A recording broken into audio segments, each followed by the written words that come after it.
Good morning, everybody. It is Wednesday, halfway there. I love that Wednesday.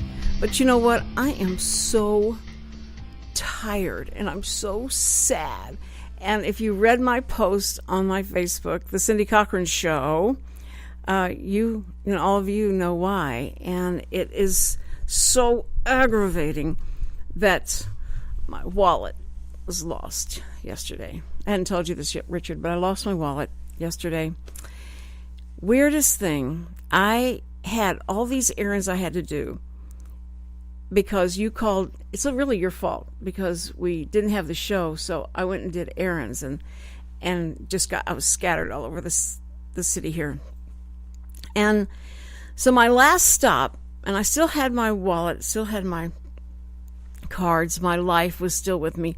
I went into a Valero and I got some stuff and I said, I want to get some water. So they said, okay, just go ahead and pick it up. And I went and got the water and I had my wallet in my hand and you pick up the water and those are the plastic things and I went to the car and I saw in the car that where I wanted to put the water, there were some empty water bottles and stuff. So I put it on the car, took the water bottles out, threw them away, and came back and put the water in the car, went home, and about maybe 3 or 4 hours later, I was going to go to Kroger, and I realized I can't find my wallet anywhere. I'm looking all over in the car and everything, and thought, well, the last place I went was the Valero. So I went there. They couldn't find it. If someone had found it and put it in the safe, there's no key there until tomorrow. And so I'm like, I can't go anywhere. I can't do anything because my whole life in that wallet is gone. So I waited, and this morning I called. No, they had not seen any wallet. No wallet was in there. So I feel like I just laid out the case like, how Bob and Deanie do on Who Done It Monday. I've given you plenty of clues, and if you've picked up on where that wallet probably is. I kept checking and seeing if there was any action on my card that was in there. Nothing, so it was the last thing I'd done at the Valero. So nobody's taken it and used it. And then I canceled the card. So do you know what I think happened? I think what happened is that when I picked up that water, I did have my wallet in my hand, and I went over and then I picked up those empty bottles and then I kind of dumped them into the trash can, and I think my wallet went with it.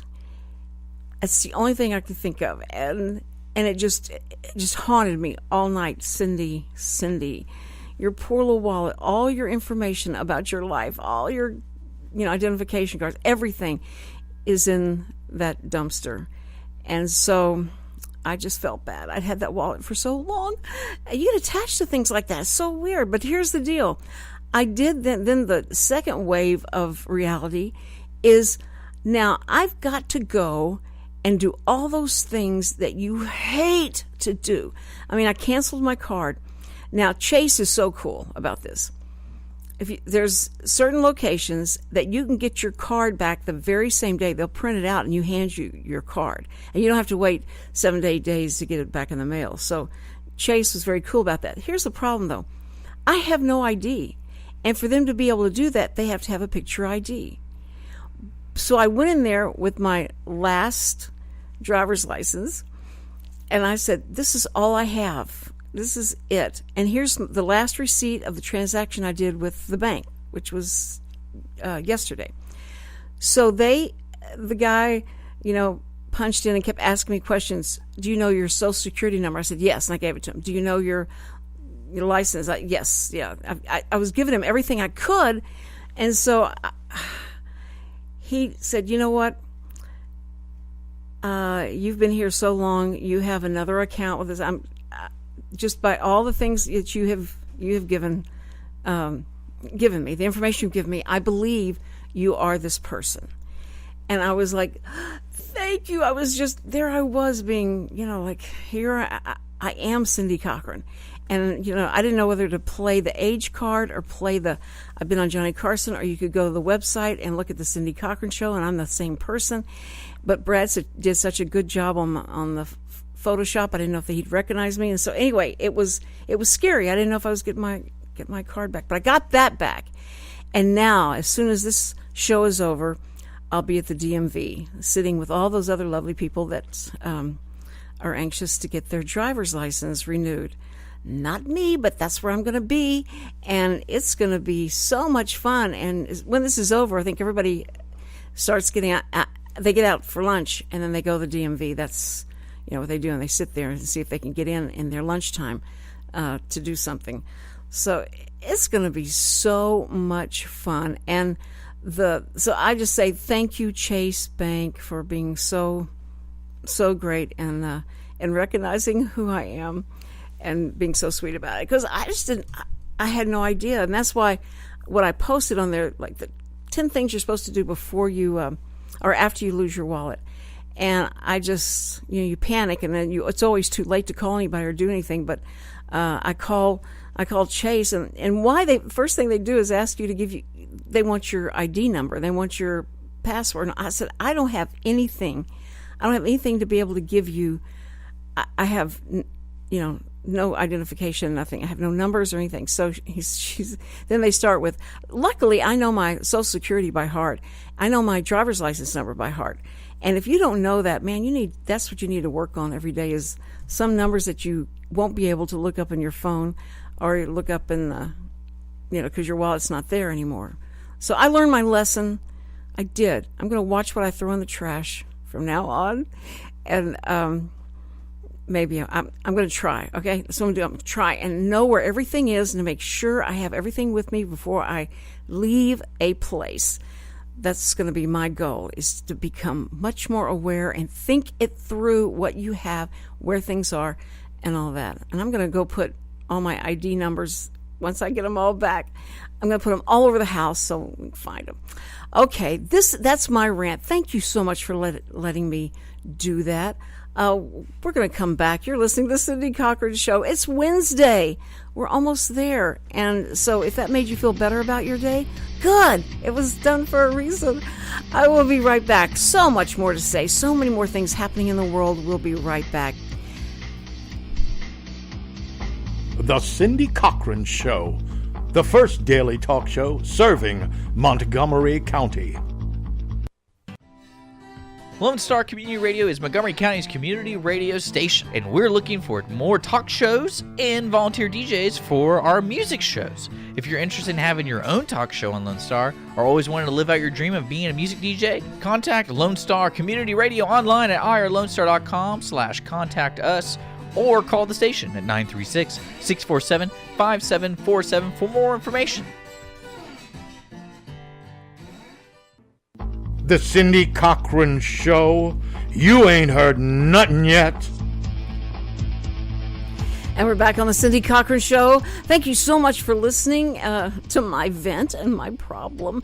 But Richard's trying to make me feel better. But I do have to say, the other thing that scared me about this is that July 6th, I'm going to be sitting in front of a judge. They're going to have a sit-down. He's going to have a sit-down with me about this ticket I got in Willis. I was going 10 miles over the speed limit in a school zone. You just don't do that. That's the worst thing you could do. But when I went there to show them I had taken the defensive driving and to see what else, because a lot of times they'll do deferred adjudication. I didn't know they did that with this kind of ticket. But she said, "Oh, you're not supposed to take it before the court date." And I went, "What?" She says, "No, you don't take the defensive drive, and the judge has to approve that you can take it." Did you know that, Richard? Did you know that was? Well, yeah, because you basically file deferred adjudication or whatever that word is, deferred adjudication. Yeah, and that's what happens. That's a result in that is you're either supposed to take that or you pay a fine.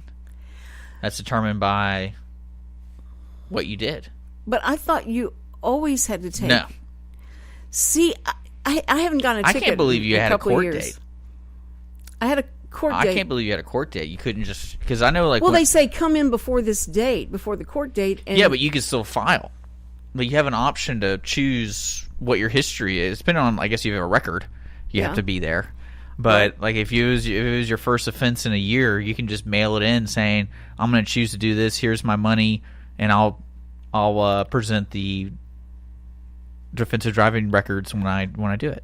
Well, so because I haven't had one, I haven't thought about it. I got the ticket and I thought, oh, I got to get this done before the 30th, or it's gonna. Yeah, you probably don't even have to go to court. Well, but it's too late for that now. So. Yeah, well, she said you'll have to talk to the judge because you already did this without his approval. Well, yeah, don't tell him that. She's gonna tell him that, but and tell him that I didn't know that I'd forgotten it or whatever. Because if you read the ticket, it says if you don't do anything, you have to show up by this date. If you don't come in and talk. Well, to no, him if you don't mail them the money or any you don't communicate with them what you plea. Okay. Well, she wrote because you could plead not guilty, right, and make the cops show up. Right. And that kind of stuff. Or you could plead guilty and do deferred adjudication. Or you could plead guilty and pay the hefty fine that follows it. Because, they even have the math calculator on the back of it saying, oh, we were speeding this. You get to pay this much. I asked her, I said, how much is this? And she said, you won't know till you go for the judge. I guess because you're in a school zone, you really broke the law. That's what I mean. So I'm in trouble. Surprised she didn't cuff you. I'm there. I took the defensive driving. I thought I was doing the right thing. And then she says, no, you'll have to talk to the judge about this because he didn't approve this. So here's this paper. I said, now, does this cancel out the 30th? And she said, yes, just come at this time and he'll talk to you then. So I have no idea what's going to happen. But that's one of my first thoughts after I figured out I lost my wallet. I have no driver's license. I don't have... so I've got to go to the DMV, and I hope that they take the one that you get, the paper thing without your picture on it. And no, that's what I currently have now. You do? Yeah. Okay. Well, what do they do? I mean, you don't have a picture ID. Well, you keep your old ID. I have one that expired in 2011. Yeah, they cut it. You cut the edge of it. That signifies it being invalid, but you have a picture on it. Right. And then you keep your paper one together. So when you present it, you present the paper, and then if you need a photo ID, you have your old ID. Okay, so I'll have that. I was just so afraid, what is he going to do to me?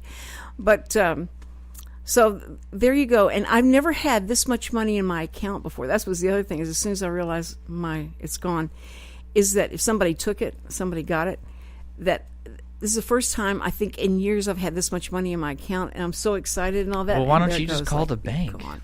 No, that's all been canceled. I mean, that was canceled, but I thought if somebody's run out and taken it and done something with it, I'm in it too bad. It's all my fault. I know it's all my fault. It's just that, wow, it all kind of came down at one time, and I'm going, no. So anyway, Richard was trying to make me feel better. And he said, I could play the age card and say, this is all onset of dementia and all that. So I could say things like that. But I can't. I did this in my 20s. I've done things like this, it seems like all my life. That's what Sam said. At least we know this isn't something starting bad because you misplace or you forget where things are all the time. I think I'm thinking about too much, Richard. I think that's my problem. Just too much going on in my head. It's just one of those things you just move on. You get it taken care of and move on. You feel like that, but all the cards in there are like the kids' medical things, and have to go back and renew all that. It's a pain. But maybe you realize you shouldn't be carrying all that stuff into one. Remember when Bob said, only take one card into the store? You need to just take one card that you're going to use in that store. Don't take everything with you that you don't need. He's so right. I'll have to tell him Monday. He's right about that. Don't take everything with you. Because I thought, oh, Bob, please, let's get real. Everybody, you're going to take every card you ever had and everything with you in your wallet. You keep everything there. And so to take it in and out, I'd lose that too. But Richard's girlfriend, Holly, brilliant girl, just in every way. And she loses things, right? Is that what you were telling me? And you just don't she just understand displaces things a lot. Displaces. That's like saying misspoke instead of lied. I misplaced my wallet. Yeah, that's it. Well, because it's a little different because you threw your stuff away. Apparently, actually, you have no idea where it is. She doesn't. She has an idea where it is, but it's usually somewhere in her house. And I'm like, man, why can't you just put your stuff right here when you walk into the door? Because that's when I go to her place, that's what I do. Take your keys out. And take my keys out and put them right there because, I mean, I'm not going anywhere. If I need to go somewhere, I just go right there. But what I was saying was she has a uniform for work. She's a nurse, so she has to keep exchanging things. So she can't bring a purse to work and stuff like that. Right. So it's just funny because when she gets back, she's like, oh, I'm not going to put my keys in my pocket. I'm just going to put them here. But usually it's underneath something by the end of the night or the end of the day or whatever. I hear that. I understand that. And that's what Sam is always preaching to me. Put this in the same place. What? It's just so hard for you to walk from the car and put it on the counter. No, what's funny is you can even do things like me. I have my keys, like the station keys and stuff. I used to carry that individually, them for my car keys. But it got to the point where I always forget one or the other. And I've always usually used my car first, so I'd always forget the station keys. And it's funny because I'll end up having, a janitor's key ring. Yeah. I have all these keys to different things. Exactly. So. And I know this happens. I know that this happens to a lot of people. And I'm certainly not wham-wham about the fact that, oh, poor me. Can I tell you about my you have story? One? Oh, please make me feel better. So this is when I was turned 21. Okay, well, 21. Okay. And I was in Abilene. And this is probably the series of events. It was really funny to me because, it's one of those things you look back, you have no idea, but you wish there was a camera. Mm-hmm. So we go out and 21st birthday, whatever. We're celebrating. It's one of my buddies and I's birthdays, and we're 21st birthdays. And we lived on campus, but the thing at Abilene during the time is you couldn't drink. Right. You really couldn't. If you're 21, even if you're over 21, you couldn't drink. That's right. And if you got caught, it's a really big deal. So what we did was we went out to Buffalo Wild Wings like normal people, and we had wings and we drank beer or whatever. And when we park, we see that this house across the street is having a party. Mm-hmm. So my buddy and I just walk over there. Just walked over. We just walked over there. You crashed the party, and we hung out. No, this was so funny about this whole story. So we're sitting there and we're talking to people, meeting them, having fun. And this guy goes, well, "Who the heck are you?" And we're like, "Oh yeah, we go over here, blah blah blah." And then all of a sudden, just the fates collided as someone screams my buddy's name, and it's somebody he knew, and we know her. And so that was really funny. Well, this was important. So that happens, and then we stay there pretty much throughout the night, and then we go over to a friend's house who got home from work, and we're like, all right, so we continued, drinking, being stupid. Uh-huh. Oh, yeah. And by the time I wake up in the recliner, we walked home, and I had grass all over me. You lay down in your recliner, or in the recliner? Yeah, we walked back to your house, back to the dorms because we had to live in dorms. Oh, okay. So we walked back to the dorms, and I wake up and there's grass all over me, and I'll never forget the reason I woke up was because the police called me. Oh my word! Yeah, it's this is the Abilene Christian University Police Department. Is this Mr. Schisler? And I was like, what? Mr. Schisler? And it's like, yeah, we need you to come down to the police department. And I was like, what? Oops. And this is where it gets really weird. And I got kind of upset at their procedures. So anyway, I'm getting up. I'm like, man, I got to go to the police department. What did we do last night? What happened? I can't remember. And I have grass all over me. I'm like, what did I do? Fall asleep? Or what's going on? And I call my buddy, and he's like, no, we didn't do anything. We just went home. I don't understand. And I was like, okay. Well, I can't find my wallet. And I need my wallet to go to the police department, I imagine. So they're going to, you always got to have your identification on you. And then that's also how you get back in the dorm.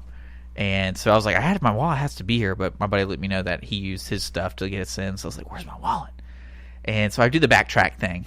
And I went to my friend's house. Nothing. Couldn't find it. I walked literally from his house back to the dorm 3 times. Looking, casing, maybe my wallet fell out of my pocket, whatever. Yeah. So then I'm like, man, I bet you anything it is at that stranger's house. Oh, no. So I go over to the stranger's house, and this is at 9 a.m.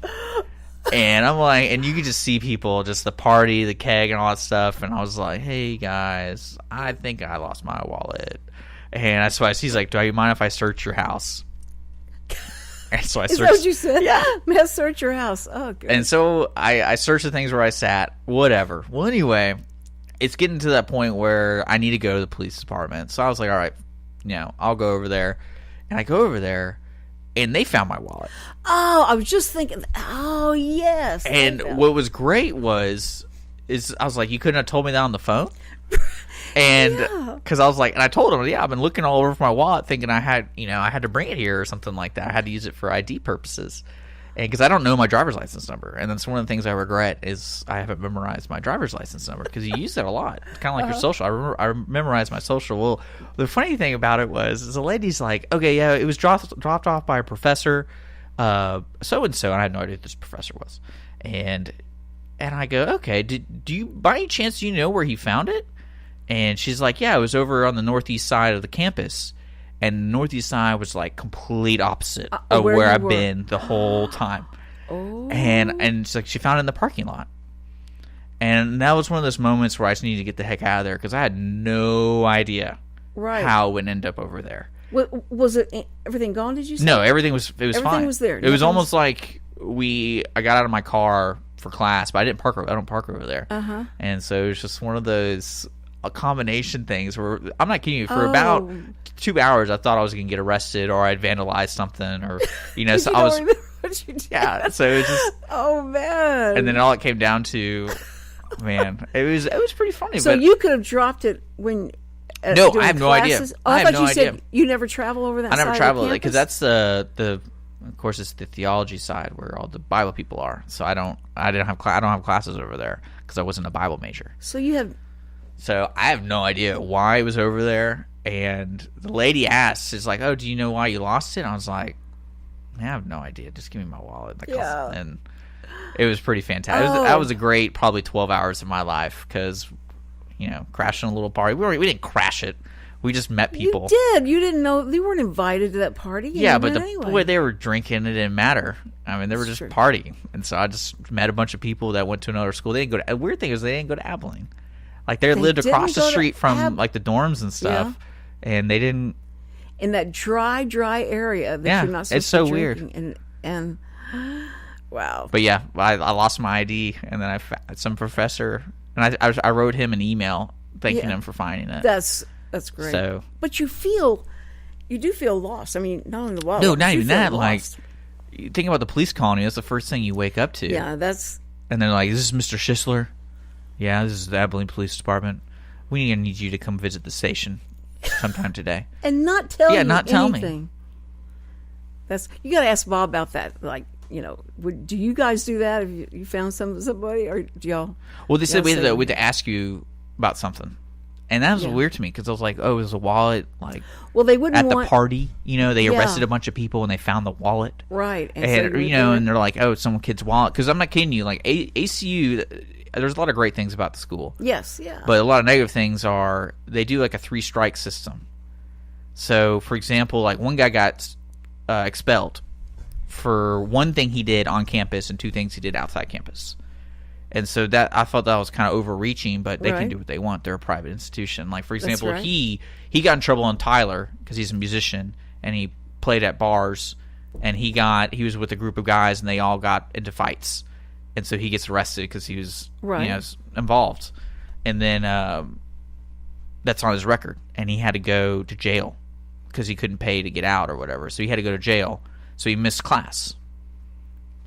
And so when he missed class, he came back and they're like, oh, you're on probation because of academics because you haven't been at school.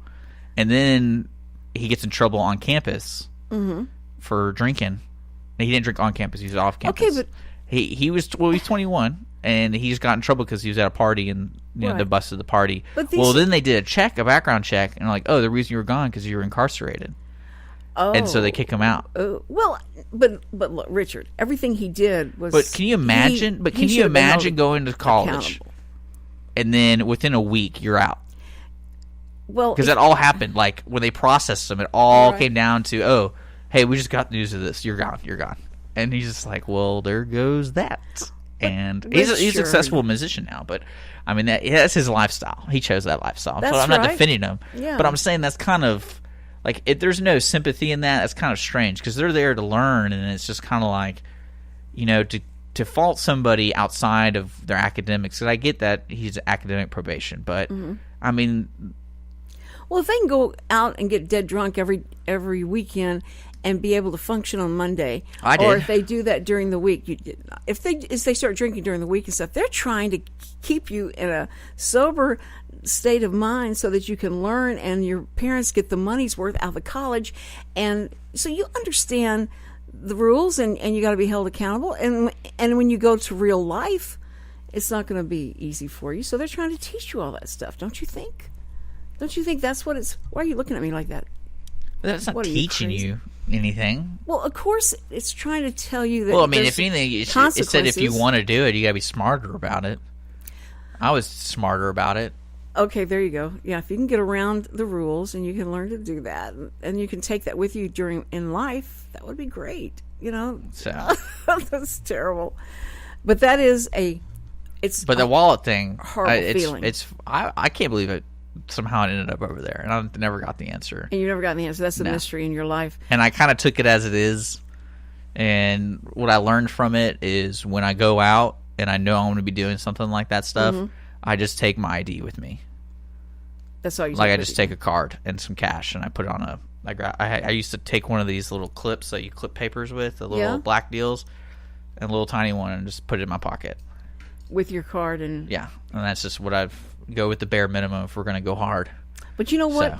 What's difficult about a lot of stuff, you put stuff in your pocket, and if your pockets are tight, if your pants are tight, and you sit down, the thing can fall right out of your pocket, and that'd be it. And a lot of these loose shorts and stuff, the same thing will happen. And fanny packs may come back in style. They should. I think that's good. And on that note, we've got to take a break, and we will be right back. So don't go away. So much fun on the Cindy Cochran Show. You learn so much about us. We'll be right back. Don't go away. The Cindy Cochran Show. Real reality radio.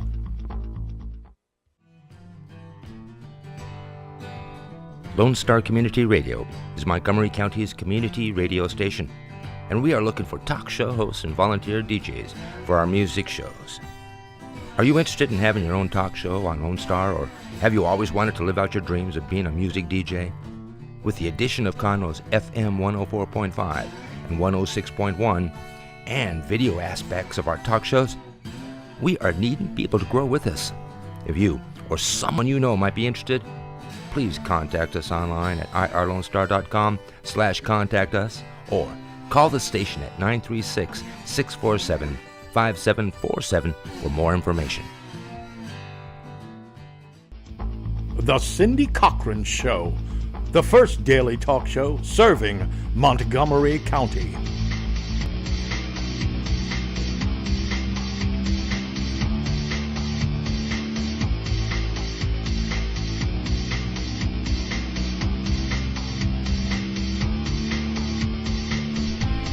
Richard.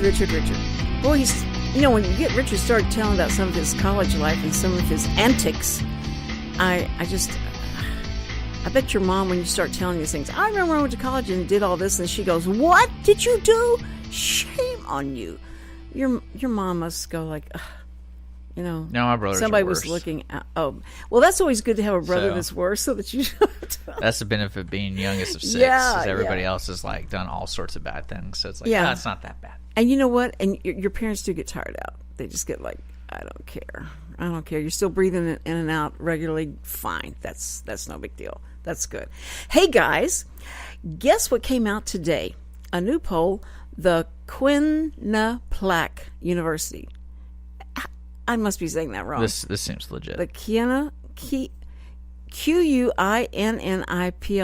University poll. This came out June 29th, 2016, and it says that Democrat Hillary Clinton has 42% to Republican Donald Trump's 40%. Too close to call, as American voters say neither candidate would be a good president, and that the campaign has increased hatred and prejudice in the nation, according to this poll that was released today. So that certainly tightens them up nationally, where she was leading by like 6-7 points, and now it's tightened back up. I think this is going to go back and forth like a yo-yo probably, but we hadn't had a really good poll since the Brexit thing, because they were, everybody was wondering how that was going to affect our national polls with the candidates. After Donald Trump was over there, whenever it happened, the day it happened, as he was, doing a grand opening of the resort that he has there in Scotland. His kids did it. He can't be involved in it because it would be a conflict of interest, but his children have taken over a lot of his business and done those things. But, I just had to sit and laugh if I'd had something to throw at the screen, but the screen wouldn't break because it's one of those Vizio things. But when Hillary Clinton reacted to the Benghazi report that came out yesterday, and a lot of people go like, "Oh, please don't say Benghazi again. If I hear that name again, why is that such a big deal? It happened so long ago and all." Again, yikes, people. Here's the deal. Your Secretary of State, Hillary Clinton, who now is the presumptive nominee of the Democratic Party, was called before Congress. She spent 11 hours, talking to them about what had happened. And she, it was, everybody thought, oh, how great of her to spend 11 hours on that. That's so wonderful. And so they did their report. They came out and said there was no new evidence against for wrongdoing for Hillary Clinton. Didn't mean the old stuff wasn't still there. It was there. But in fact, the Benghazi thing is important because this is what brought to light about her private server and the emails they were trying to get from her about what happened during that Benghazi time, to find out what she was receiving and what she was sending to Ambassador Stevens, to find out, what she was saying was truthful, because they were getting conflicting reports from the people that were actually there that night. And that one of the things they found out and talked about yesterday just sent cold chills down my spine. Apart from the fact that she knew in real time that this was not a protest, this was an attack. She knew it. And she sent even the email that they have that says, that she says to the Libyan, the president of Libya, says, this is not a protest. This is an attack on the embassy.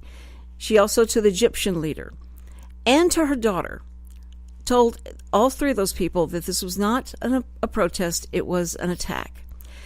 Within 24 hours, they were saying this was because of a video, of an offensive video, and they took it out on the compound.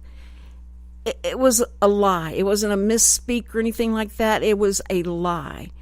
And here are the reasons all around it that makes you, if you were a detective trying to figure this out, is that in 56 days there was going to be a presidential election, and Obama, this was for going for a second term. Also, Obama had already said, Al-Qaeda's on the run, we got it, we've got this. They did not want to pull out their, the embassy there in Benghazi, because they had made all these statements that everything was cool, everything was, was going well in their way, and they had Al-Qaeda on the run, yes, yeah. And that wasn't true, because the ambassador kept sending these, please, we need more help. This is dangerous. Everything around us is showing us this is dangerous. We need more help. We need more support here. Didn't come. Didn't happen. And so that night when this took place, and they started getting the call at Pentagon and all, and then they have a meeting with President Obama, and all of this taking place, these poor guys are trying to fight this off, and there are people near them that have gotten word that this is happening, and so they get ready to go to help them, and they're told to stand down. The people in Tripoli were trying to get ready because they heard about this, and they were going to fly there and get there to help them. They were told to wait. They're trying to figure out if you should wear a uniform or not wear a uniform. And that night, the leader of that team said, we changed our uniform 4 times because they could not figure out if we come in our gear that they'll look like the Americans are invading. And if we don't have any gear on, that would look better.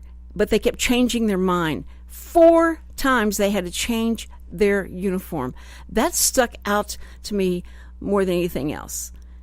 You know, it just astounds me. So they have an 800-page, what they did, what they found in this investigation. And they said, you need to read this. You need to understand what happened, and then you decide for yourself. But if you think you can vote in all good conscience, that you can vote for a person, Hillary Clinton, who, when those dead bodies came back, and she went and whispered in the ears of the parents, saying, we're going to get the guy that did this video. Then to send out Susan Rice, and she starts 5 times on 5 different networks, says, this was the result of a negative video and made people mad and offended people. That's what happened. And again and again, this is the person who lied to the American people. She told the truth to the Libyan leader and the Egyptian leader and her daughter. She lied to the American people and told us it was something else that caused it. Not the fact that they weren't responding in time, that they hadn't sent the support, and that this was much more dangerous than anyone ever reported, and that they did not have Al-Qaeda handled. They did not. And this is the person who wants to be your commander-in-chief. Please, not somebody that's going to lie to you and lie to the poor grieving parents' family of these who died under your watch, Secretary Clinton, under your watch. And this was what you were involved in. And that you cannot explain away the fact that you told the truth to 3 people.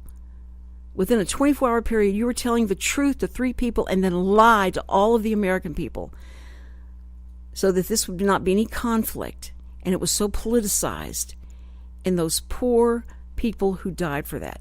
If you cannot take charge, protect a small compound in Libya, in Benghazi, you cannot dare tell me that you got this, and you can take, all of the military problems and things that are going on and the terrorist problems, and you got it. No, you have no evidence of that to the American people when you have lied. And then we have the email thing. And then we find out that you misspoke. No, you lied about a lot of that.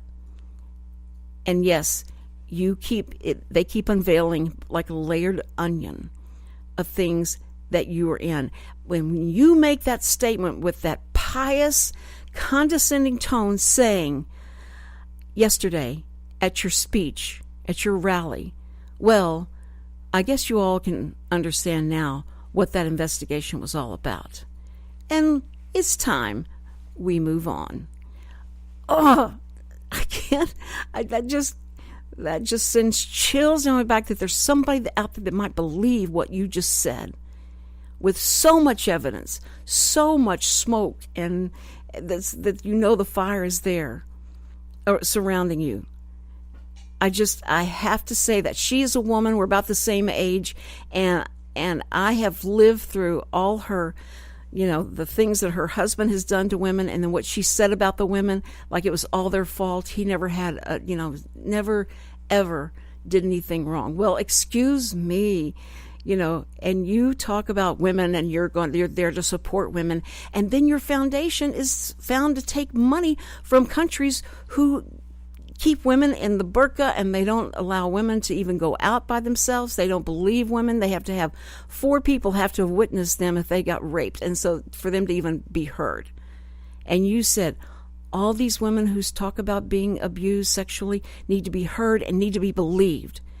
Well, I don't know when you evolved to that decision-making process, but it wasn't for a long time. And I had to listen to every day about Monica Lewinsky, the blue dress, and then you coming out and saying, it's a right-wing conspiracy against my husband that they're doing this. And now you want to let him back in the White House and let him back in charge of things, and you don't want anybody to talk about his past. Well, that's all you do to your opponent, of course, to destroy them, and this is going to happen to you. So when I heard what she said and what happened, I thought, thank goodness I get to get on the radio tomorrow. A lot of people don't, but I get to say the things that are so obvious. I feel like Captain Obvious, going like, what are you guys not seeing that I'm seeing? And of course, I don't have the background education for people to look to me and go like, oh, yes, Cindy, you said that, so that must be true. This is my perception of everything that I've heard and lived through with you guys, with the Clintons.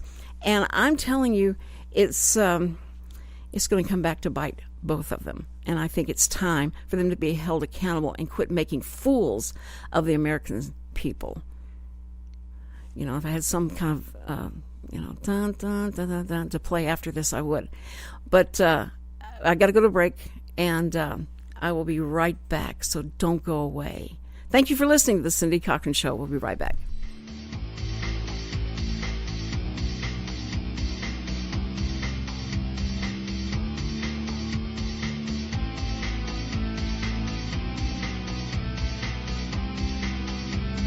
The Cindy Cochran Show.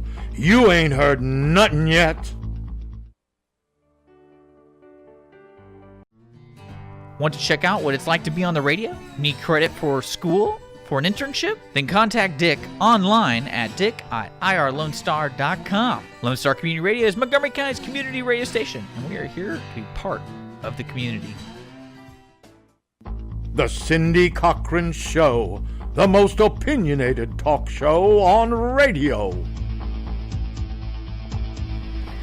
Good morning, like I'm starting all over. Good morning, everybody.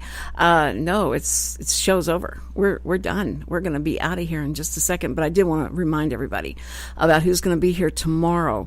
Kirk Murphy will be here, and he is the general manager of our Golden Corral here in Conroe. And it's a big deal because that place is crowded all the time, and so people love it, and there's a reason they do, and I know why.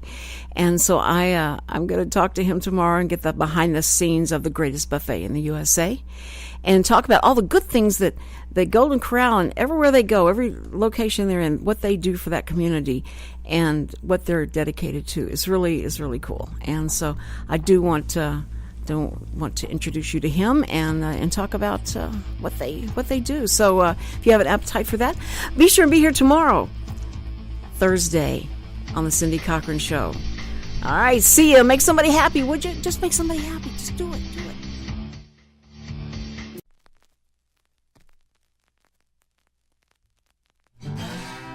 Thanks for checking out this production on Lone Star Community Radio, Montgomery County's radio station.